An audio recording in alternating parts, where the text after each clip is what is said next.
Now, in both cases, the person died. But in the case with the black guy, guess what? We're going to let him go, even though he used deadly physical force and stabbed the guy to death. Where in Daniel Penny's case, we're going to say, well, we're going to make him go to trial. And technically, it's really because he's white. Because in both situations, all the witnesses on the train said the same thing, right? These guys are heroes. These guys were defending people. Just in one case, the guy happens to be white. In the other case, the guy happens to be black. But listen to what happens when other people are confronted with this anomaly. The fact that these situations happen very close to each other, but they seem to be being treated very differently, right? Nobody's marching in the street for the guy who Jordan Williams stabbed. No one's marching. BLM probably doesn't even know who that guy is. Don't even care about his name. But against Daniel Penny, they do.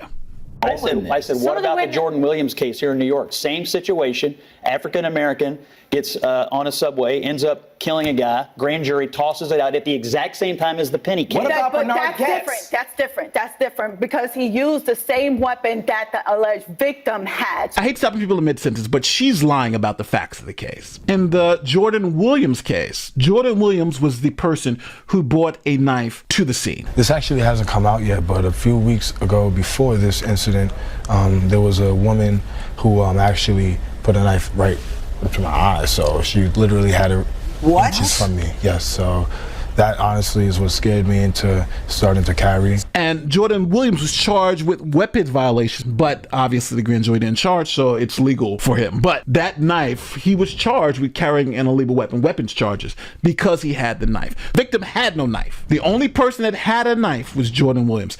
And I understand why she has to lie, because she can't say that it's obvious that it's the same case, right? So she has to lie to try to win this point. Now, I don't know why she's lying. I don't know why she pretends to know the facts of the case, but the only knife in the Jordan Williams case was Jordan Williams's knife, the one used to kill the victim in that particular case. So just so we're all clear, she is lying on CNN, and they're not going to fact check her, but I think it's important for you to understand she's lying about the facts of the case. So he was using his own weapon. He was met with deadly physical force. Jordan Neely, all he had in his pocket was a muffin. All right. Now, just to be clear, what she's saying is obviously not true. The victim in the Jordan Williams case didn't have a knife. He didn't. The person who bought the knife was Jordan Williams. And I still agree with the verdict that he shouldn't have been charged, and that, hey, that's self-defense. Somebody's beating up your girlfriend, you got to do what you got to do to stop that, right? Self-defense, no doubt about it. But you can't lie to the people. Why is she lying to the public? And CNN's not going to fact check her. Why? Because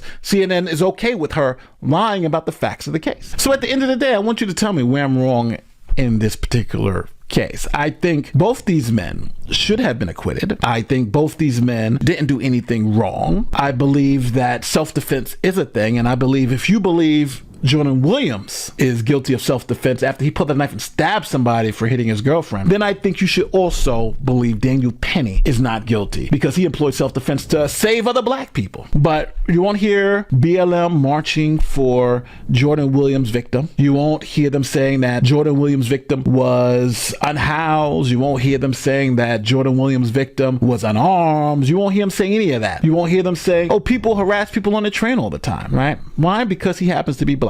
And you'll get the reverse for Jordan Neely, right? Jordan Neely was an angel. Jordan Neely, he was a Michael Jackson impersonator, but he was threatening people on a train and saying he was going to kill them. And 3 people stopped him. And the only one that was charged was the white guy.